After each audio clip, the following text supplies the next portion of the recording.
জন্য, আমাদেরকে সংখ্যালঘুতে পরিণত করার জন্য।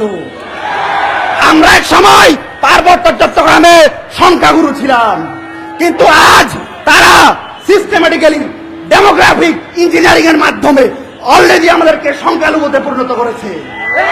অনিশ্চিত এক বাস্তবতায় আজকে বিক্ষুব্ধ ছাত্র জনতার সমাবেশ থেকে আমরা নিম্নোক্ত দাবি জানাচ্ছি।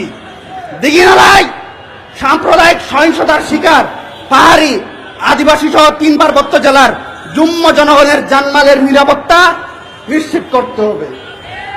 2, জাতিসংঘের তত্ত্বাবধানে ও অংশগ্রহণে খাগড়া